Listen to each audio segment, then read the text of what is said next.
Gemeente, ons woordverkondiging vandag sirkuleer rondom die hoop. Ons raak stil rondom hierdie beginsel en ons vra vir onsself, waarom is die hoop noodsaaklik in ons lewe? Maar ons reflekteer ook op waar dit vandaan afkom. Die teenwoordigheid van die hoop, die lewende hoop, die hoop wat opgestaan het vanuit die dood, die hoop wat opgevaar het en die hoop wat vandag in ons leef. Soos wat ons Romeine 8 gaan saam lees en 'n oomblik gaan neem, net om stil te raak rondom hierdie teks, gebruik ons dit ook om te dink, net om stil te raak rondom hierdie teks, gebruik ons dit ook om te dink aan daardie hoop wat vandag vir ons intree by die Vader. So ons lees hierdie teksgedeelte saam, dan neem ons 'n oomblik van stil gebed en dan beweeg ons aan met die diens. Romeine 8 vanaf vers. Die Gees staan ons ook in ons swakheid by. Ons weet nie wat en hoe ons behoort te bid nie, maar die Gees self pleit vir ons met versigtinge, wat nie met woorde gesê word nie. En God wat die harte deur sê word nie. En God wat die harte deurgrond, weet wat die bedoeling van die Gees is, want hy pleit volgens die wil van God vir gelowiges. Daarom kan ons bely, ons weet dat God alles ten goeie laat meewerk om liefhet, die wat volgens sy besluit geroep is. Ek glo opgesluit in hierdie teksgedeelte is daar iets wat met jou praat, en ek wil jou uitnooi om jou oë te sluit en vir 'n oomblik net daaroor te reflekteer en te hoor wat die Here vir jou daardeur wil sê. Kom ons neem 'n oomblik van stil gebed. Amen. Gemeente, dit is God self wat jou groet vandag. Dit is God wat ons by mekaar bring. Dit is God se seën wat ons in hierdie wêreld staande hou en die hoop wat ons help om vorentoe te gaan. Mag God se ontmoeting met jou ook 'n oop uitnodiging wees dat jy na hom toe kan gaan en hom te ontmoet vrylik. Gebruik die geleentheid in hierdie erediens om dit te doen. Verskuif jou fokus weg van jouself af na die een wat jou eerste lief gehad het. En mag dit ook so wees dat ons op hierdie seën groet vandag. Gemeente, vandag sien julle in die erediens is daar 3 stoele. 3 stoele wat iets van ons geloofspad uitbeeld. In die eerste stoel verteenwoordig een van ons jeug natuurlik ons elkeen. En ons vra vir onsself die vraag af, wat het dit vir ons beteken? As ons na die tweede stoel gaan kyk, dan kom sien ons die woord God, wat vir ons uitbeeld dat ons in 'n verhouding staan met 'n lewende wese, sy naam is God. Wat reeds in Genesis vir ons gesê het, ek maak die wêreld, sodat ek my verhouding met julle kan versterk, en my liefde met julle kan deel. Maar nou sien julle, hierso is 'n stomp.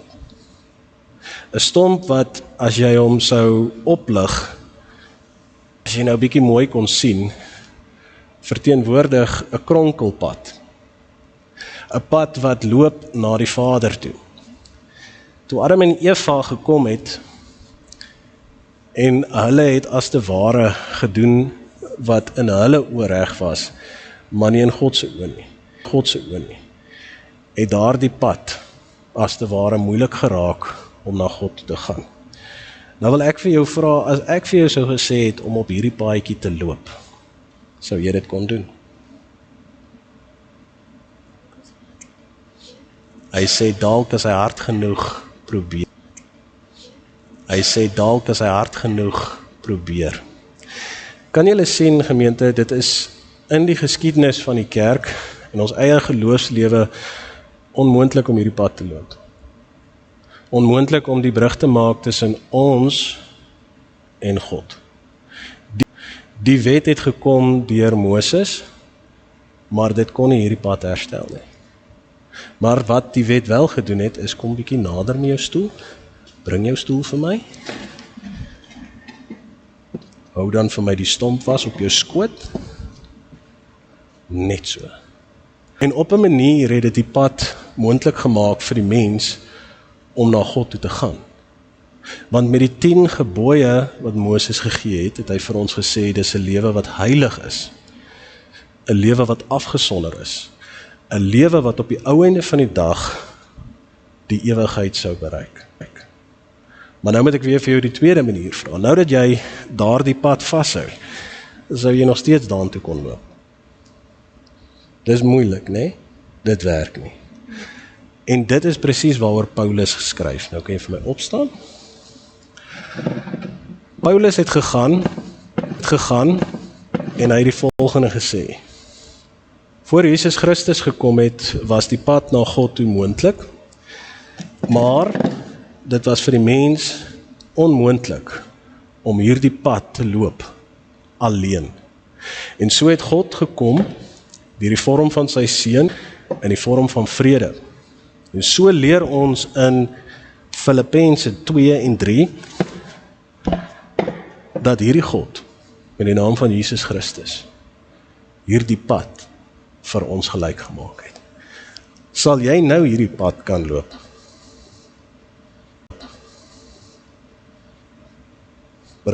Klim op die stoel en dan gee jy vir my jou hand.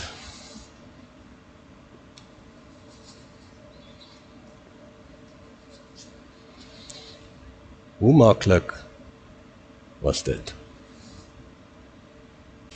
Het hy nie net vir ons vrede gebring nie, hy het ook vir ons 'n helpende hand gegee. 'n Hand wat ons elkeen kan neem vandag en wat ons neem van onsself af na die Vader toe. Nooit weer hoef ons te wonder of ons nooit weer hoef ons te wonder of ons oë kan toemaak en die teenwoordigheid van God kan hoor wat hy vir ons sê nie. En dit is waarop ons fokus vandag. Dat daardie God van liefde nie net vir ons vrede gebring het nie, maar ook 'n lewende hoop. Gemeente, ons woordverkondiging kom vandag na ons toe uit die boek van Romeine en ons gaan daar saam lees in die 5de hoofstuk vanaf vers 1 tot 11. Ek wil jou motiveer dat as jy vandag huis toe gaan, dat jy die hele Romeine 5 sal lees, sodat jy Romeine is so geskryf dat jy die gedeelte nie los kan lees van die vorige ene en die ene wat na hom kom nie. So as ons 'n teks kry soos vers 1 tot 11, het ons nodig om terug te gaan na hoofstuk 4 toe, om te gaan sien wat hy daar geskryf het, en dan een stap verder om te gaan sien wat hy daar geskryf het, en dan een stap verder te gaan na vers 11, om te hoor wat Paulus gesê het. Want Paulus se woorde het gekom in 'n vloei. Sien dit as 'n tipe preek wat hy gee. Hy het 'n begin gehad, hy het 'n middel gehad, en hy het 'n kern gehad waaroor hy preek, teenoor die wet. En Paulus se sentrale boodskap het daaroor gegaan om te sê, gemeente, die wet het gekom. Die wet het gekom uit die hande van God uit, is gegee vir Moses, is weer gegee vir die mens. Om die mens te kry om heilig te leef, afgesonder te leef ryk. Maar oor die eeue heen, sê Paulus, is die wet verdraai. Die wet het weer 'n menslike karakter gekry om homself te bevredig en homself te bevoordeel. En as te ware sy fokus te verskuif van God af. En daarom het God gekom, sê Moses, om vir Jesus te staf. En daarom het God gekom, sê Moses, om vir Jesus te stuur, sodat hy die wet kan vervul en vir ons die beginsel leer wat ons sal moet antwoord as ons in die hemel kom. Die Alpha kursus of daardie sending kursus wat ons in die kerk gedoen het gesê, as jy een vraag antwoord in die hemel, is dit die volgende, en is belangrik vir jou.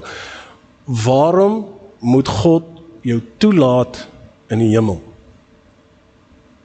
Wat se antwoord daarop sê die gedeeltes deur genade alleen? Ons kan nie hierdie pad wat ons gesien het vanoggend gemaak is deur Jesus Christus alleen loop nie. En dis wat Paulus sê. As jy Paulus wil verstaan, moet jy verstaan dat Paulus praat oor die wet aan die een kant. As ons verder lees in hoofstuk 5 vanaf vers 1, sal ons sien dat hy nou 'n addisionele punt ook byvoeg, om God se genade te omvorm en te verduidelik, en dis die konsep van hoop. Ons lees saam vanaf vers 1. Gemeente, onthou, preek deurdat ons glo. Daarom is daar nou vrede tussen ons en God, deur ons Here Jesus Christus. Deur hom het ons in die geloof ook vrye toegang verkry tot hierdie genade, waarin ons nou vasstaan. En ons verheug ons ook in die hoop, daardie sekerheid in die vooruitsig, om deel te hê aan die heerlikheid van God. En dis egter nie al nie. Heerlikheid van God. En dis egter nie al nie. Ons verheug ons ook in swaar kry. Want ons weet, swaar kry kweek volharding, en volharding kweek weer egtheid, of die karakter van geloof. En die egtheid weer hoop. En die hoop beskaam nie. Want God het sy liefde in ons harte uitgestort deur die Heilige Gees wat hy aan ons gegee het. Toe ons nog magteloos was, het Christus immers reeds op die bestemde tyd vir goddeloses gesterwe. Dis ons. Nie sommer jou lewe prys nie. Selfs nie vir 'n regverdige man nie. Ja, tog vir 'n goeie mens sal iemand miskien nog die moed hê om voor te sterwe. Maar God bewys sy liefde vir ons juis hierin, dat Christus vir ons sterf, toe ons nog sondaars was. En daarom het ons weet, aangesien ons nou vrygespreek is, die direkte vertaling in die Griek sê, losgelaat is vanuit die tronk van ons sondeskuld, op grond van sy versoeningsdood, staan dit soveel vaster dat ons deur hom ook van die straf van God gered sal. Aangesien ons, toe ons nog vyande was, deur die dood van sy seun met God versoen is, staan dit soveel vaster dat ons, nou dat ons versoen is, deur die lewe van sy seun gered sal word. Maar weer eens, dit is nie al nie. Ons verheug ons na alles wat ons hier geskryf het, ook in God, deur ons Here Jesus Christus, deur wie ons nou die versoening, die konneksie, die brug ontvang het, waar ons na hom toe kan gaan. Kom ons bid saam. Here Jesus Christus, wanneer ons stil word, dan is dit juis my gebed dat dit gebeur. Dat ons tot bedaring sal kom. Dat hierdie oomblik net 'n oomblik sal wees waar ons die oomblik inneem. Dat wanneer ons aan ons vel vat, dat ons dit voel. Wanneer ons dalk die hand van ons geliefde vashou, dat ons bewus is daarvan. Dat wanneer ons toelaat om geestelike ore oop te maak en ons geestelike hande oop te maak, dat ons sal voel hoe ons aanraak. Here, oomblikke soos hierdie is kosbaar. Oomblikke soos hierdie is heilig. Want in oomblikke, die woord sny diep. Dit sny in die harte van gelowiges wat oop is daarvoor, wat op soek is na wysheid, op soek is na insig, op soek is na antwoorde oor hoe om hulle lewens in te rig. Dit is daarom waarom u Gees noodsaaklik is, waarom u as Gees vir ons die woord moet oopbreek, en dit vra ek. Vir elkeen wat vandag hier sit, is daar 'n boodskap opgesluit in die woord. Mag ons elkeen oop wees vir daardie boodskap, en mag ons hoor wat die Gees van God vir ons daardeur wil sê. Bær vir ons daardeur wil sê. Bær dit in ons hart, Here. Help ons om daaraan vas te hou. In 'n tyd soos hierdie het ons dit nodig. En ons sê vir u dankie dat u ons nooit los nie. Amen.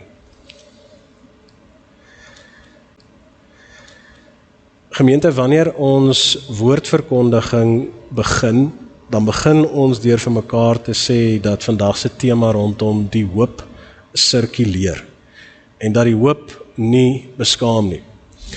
Dalk as jy kan onthou, wil ek vir jou vra om na die boek van Hebreë ook vanaand en in Hebreërs 11 te gaan lees in vers 1, wat sê die skrywer daaraan is geloof. Geloof is om sekerheid te hê in wat? Ons hoop. Die hoop dien daarom as 'n kernbeginsel vir ons geloof. Ons kan nie geloof hê sonder hoop nie. Maar hier is die eenvoudige vraag. Omskryf vandag vir jouself wat beteken hoop. Hoe sou jy hoop vir iemand verduidelik? Dis 'n diep woord wat Paulus gebruik in sy tekste en daarom 'n woord is wat in hoofstuk 5 vir ons uitgelig is. Want Paulus wil iets daardeur vir ons sê. Om hierdie boodskap te gaan verstaan het ons nodig om iets van die man te verstaan wat dit geskryf het. Na die boek van Handelinge, in Handelinge 9 tot Handelinge 11, die hoofstukke, en jy kan gaan kyk na die man met die naam van Saulus. Die man wat teenwoordig was toe Stefanus doodgegooi is met klippe. Wat die mense wat besig was om hom te gooi, te sê, gee vir my julle klere, ek sal dit vashou. Te sê, gee vir my julle klere, ek sal dit vashou, sodat julle nie bloed kry op julle kleed nie. Dit was Paulus. Oorgelewerde tradisie sê, as Paulus vir Stefanus kon sien, doodgegooi word met klippe, dan moes hy ook 'n ooggetuie gewees vandag met die naam van Jesus Christus. Paulus moes daar gewees het om te sien hoe Jesus Christus ingekom het Jerusalem. Paulus moes iets gesien het daarvan toe Jesus op die kruis sy laaste asem gegee het. Daai selfde Paulus wat gegee het. Daai selfde Paulus wat hierdie boek skryf, het gegaan om die kerk te vervolg te midde van alles wat hy gesien het. Sy oë wat hy gehad het, het gekyk deur die wet, die afsondering van die gelowiges van die res van die gemeenskap af, sodat God se heilige oproep volgens Moses deur die wet weer by mense kon uitkom. Hy was half op koers gewees. Maar soos wat ons vanoggend gesien het in die kindermoment, het hy probeer om daardie pad self te loop. En dit het Jesus Christus gekos om aan Paulus te vra, Paulus, waarom vervolg jy my kerk? En in een oomblik hom blind te maak. As ek dink aan daardie moment, dan nooi ek jou uit om 'n rolprent te gaan kyk vandag met die naam van Amazing Grace. Dit handel oor waar Amazing Grace. Dit handel oor waar daardie lied vandaan afkom. Dit handel oor 'n slawehandelaar wat in die tyd van slawehandel se hoogbloei duisende, honderde duisende slawe vanuit Afrika oorgevat het na Europa toe. En in sy ou dag met blind oorgevat het na Europa toe. En in sy ou dag met blindheid geslaan is. En in een oomblik was dit so 'n pragtige moment, so toneel gewees waar hy met trane met die een persoon praat wat probeer om hierdie wet afgeskaf te kry. Toe sê hy, dit het my gekos om Christus te sien. Dit is so mooi wanneer ons besef dat toe Paulus se oë gesluit is vir die wêreld, toe hy met blindheid geslaan het, kon hy deur sy geestelike oë na Jesus gekyk het. As ons vandag nie oog ons ore en ons aanraking, hoe anders sou ons die wêreld ervaar het? Watter stemme sou ons nageluister het? Hoe sou ons geloof gevorm is? Want Paulus sê, my geloof was gevorm op grond van wat ek gesien het. Dit is vir my voorsien, as God vir my dit gee, as ek dit kan sien, dan weet ek God is in my lewe betrokke. Paulus sê ek moes blind word om te verstaan, dit gaan nie oor wat ek sien nie, dit gaan oor wie voor my staan. In Engels kan ons sê 'n crucial skuif in sy denkwyse. 'n Belangrike skuif wat ons in ons eie denkwyse moet maak oor ons verhouding met Christus. Paulus sê, nie meer kyk ek deur my oë nie, maar nou kyk ek met geloof vorentoe. Nou kyk ek met geloof vorentoe. En in daai konteks skep hy 'n nuwe woord met die naam van hoop. Want die hoop waarmee hy loop is om te sê, ek is seker van dit wat ek doen is reg. En ek is seker die persoon soveel so dat ek bereid sal wees om my lewe te gee. As jy daai woorde verstaan, dan sal jy verstaan waarom vers 1 tot 5 vir Paulus noodsaaklik was vir die kerk. Toe Paulus hierdie gepreek het, toe moes hy die harde realiteit geervaar het wat baie van ons ervaar. Ek het 'n lewende verwagting vir iets om plaas te vind, maar ek besef ek gaan dit nie kry nie. Paulus was in die tronk gewees, sy hoop was gewees, soos die Here opgevaar het na die hemel toe, sou hy hom gesiklik in sy eie lewe terugkom na die aarde toe, voor hy na die ewigheid toe sou gaan. Maar wat het gebeur? Paulus is met klippe gegooi, Paulus is uit die stede uitgejaag, Paulus het baie onpopulêr geraak onder sy eie mense, en later sou Paulus in die tronk gegooi word, kom agter, ek gaan dalk nie die geleentheid kry om Jesus Christus te sien nie. Maar dan vra hy die vraag, as jy weet, dat jy op weg is na 'n pad toe, die ewige lewe, op weg is om die een te sien wat by die Vader sit, en alles word van jou gestroop, daardie verlange om te sien wat jy graag wil hê, sal jy nog steeds glo? Sal jy glo God is in beheer? Daarom sê Paulus, ek wonder nie meer oor waar my sekerheid lê nie, ek weet waar my sekerheid vandaan af kom. Dit kom van Jesus Christus af. Addisioneel tot wat Paulus preek oor die wet en wat hy preek oor die geloof, gebruik hy ook 'n ongelooflike mooi metafoor wat die hele boek van Romeine saamvat.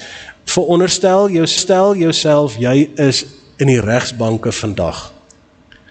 Toeskouers van 'n toneel waar die regter hier staan, die advokaat staan daarso, die staatsanklaer staan daar, en jy's in die regsbank.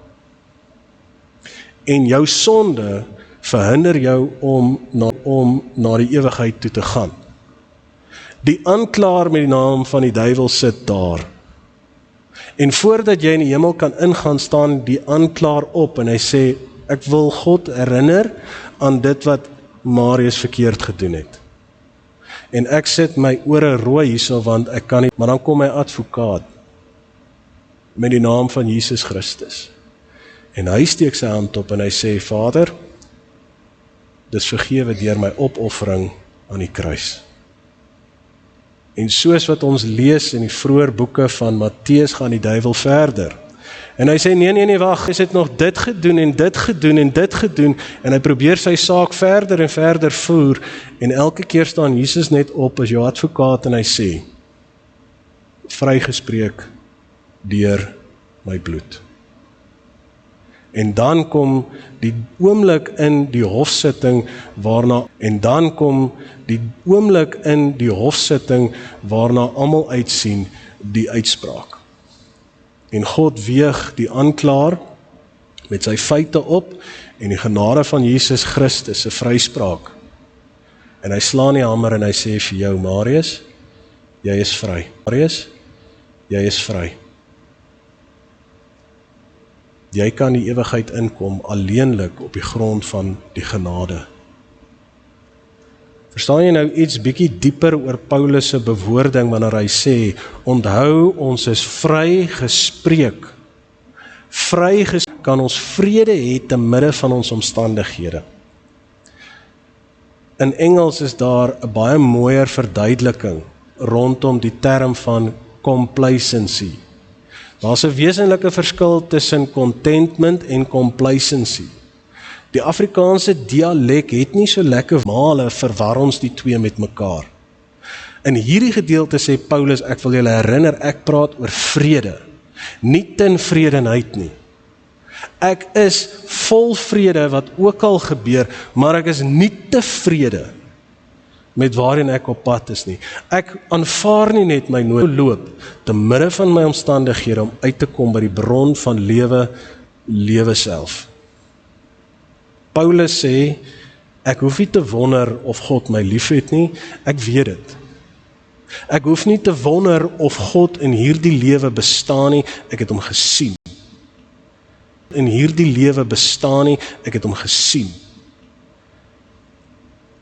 Gemeente, vandag is die vraag dalk vir my en dalk vir jou. Is jou sekerheid gewortel 100% in God? Dis moeilike woorde. Dis moeilike woorde. Woorde wat Paulus gebruik vir die gemeente in Rome wat ook die vervolging beleef. Want dan kom hy met daai wille draai wat ons al 'n paar keer gehoor het in ons samesprekings, ons verheug onsself in swaar kry. Dalk, ek hou nie van swaar kry nie. Ek hou nie van lyding nie. Ek wil nie deur moeilikheid gaan nie. So hoe moet ek bly wees as dit oor my pad kom? Paulus sê, moenie jouself verwar met dit wat gebeur nie. Hy sê, ek wil vir jou sê dat wanneer swaar kry kom en wanneer beproewing kom, is dit soos 'n vuur wat jou geloof louter. Onthou wat het ons mekaar gesê in Hebreërs 11 vers 1? Hoop is die sekerheid van geloof. So wanneer jou geloof bly, is die hoop. En Paulus sê weer, waarvan is jy seker vandag? Man sit 'n man onder beproewing en hy sal jou sy ware karakter wys. In moderne taal gaan speel saam met 'n persoon golf, gaan kamp saam met 'n man alleen vir 2 of 3 weke binne in die bos en jy sal sien wat sy karakter is wanneer dit kom by frustrasies. Stroop die mens van al sy besittings, van al sy mooiheid en ons sal sien of hy nog steeds in God glo. Sy mooiheid en ons sal sien of hy nog steeds in God glo. Paulus sê, ek weet wat reg is. Ek weet wat reg is, dit wat reg is om die een wat my gered het te volg. En dan kom hy en hy vat alles saam met daai pragtige woorde van hoop.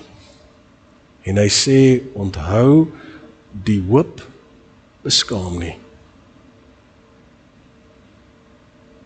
In moderne taal kan ons sê, as ons vir mekaar sê, en ons kan gaan stilstaan by 1 Johannes 4 en ons kan vir mekaar sê, ware liefde word daarin vir ons gewys, nie deurdat ons Jesus of God lief het nie, maar dat God ons eerste lief gehad het. As ons teruggaan na Genesis toe en ons sê vir mekaar, God het die wêreld gemaak met die uitsluitlike doel om sy liefde te deel. Wat is die kans dat God nie vir ons sal voorsien nie? Ek worstel soms met die woorde. Hoeveel keer het jy dalk daardie woorde gehoor wat gesê het, jy moet maar vrede maak daarmee, daar sal altyd worsteling, swaar kry en struweling wees in hierdie lewe. Ek het dit meermale gehoor.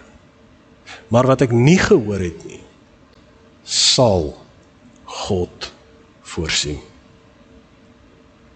Die skuif van die sekerheid dat die komende dood naby is, sê Paulus, word vervang met die lewende hoop, die sekerheid dat ek en jy die ewige lewe sal beerwe.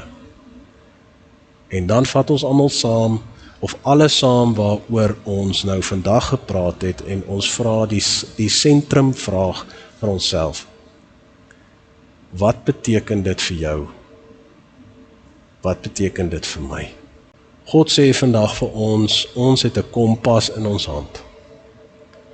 Die kompas se noordvinger wys na dit wat ons hoop. Weet jy wat jy voorhoop? Weet jy wat seker is, wat reg is, waarvoor jy jou lewe sal gee? Het jy daai doel voor oë gevind? Meer nog, het jy die persoon gevind waardeur daardie doel kom? As jy dit nog nie gekry het nie, neem 'n oomblik dalk hierdie week en gaan maak erns daarmee. Want God sê vir ons, die hoop beskaam nie. Die hoop beskaam nooit nie. Jesus Christus se genade, sy teenwoordigheid, sy bystand sal nooit vergaan nie. Mag die Here met ons elkeen wees in hierdie week. Mag die Here ons help om meer tyd saam met hom te spandeer, sodat ons hom beter kan leer ken. Paulus het die Here leer ken op die harde manier. Seer sê hy het vir 3 jaar verdwyn in die woestyn in Arabië, om God te herontdek. Ons sit vandag hierso, en God gee vir ons die ope uitnodiging, wat deur vrede vir ons gebring is, om te sê, kom na my toe. Leer my ken, en jy sal vrede vind, ongeag wat met jou gebeur. Ons bid saam. Here Jesus Christus, U is vir ons te goed. Paulus het ons herinner in Romeine 5, dat ons as mens is feilbaar. Ons sal nie ons lewe gee vir ons vyand nie. Ons sal dalk nog ons lewe gee vir een van ons vriende. Maar U wys vir ons U liefde, dat reeds 2000 jaar terug, voordat ons hierdie aarde betree het U die kruis opgevaar, U lewe gegee, sodat ons die volle liefde van God die Vader, die Seun en die inwonende krag van die Heilige Gees kan ervaar. Vandag deel ons in daardie genade, maar ons deel ook in 'n uitnodiging, om tyd saam met U te spandeer, om onsself in te stel om U beter te leer ken, sodat ons alles anderste wat in hierdie wêreld gebeur, deur kan trek, dat ons lewe in perspektief kan sien, net soos Paulus gesê het. Ons kyk na die dag wat ons by die Vader sal wees, ons kyk vorentoe na die dag waar U ons kom haal, en ons kyk na die dag waar U ons kom haal, en ons kyk na vorentoe, na die dag wat ons die volheid van die liefde kan ontvang. Here Jesus, U is ontsettend goed vir ons. En ons sê vir U dankie, Here Jesus, dat U dag vir dag vir ons sorg. Dag vir dag vir ons sorg. Mag ons daardie sorg toevoeg tot ons eie lewe en daarop reageer. Deur die oomblikke soos nou, deur dankbaarheid vir U terug te gee. Alles wat ons is. Gemeente, God stuur jou nou in die wêreld in. En hy stuur jou met sy genade, met sy liefde, en die belofte is dat hy jou altyd sal omvou. Dat hy jou altyd sal dra. Dat hy jou sal beskerm.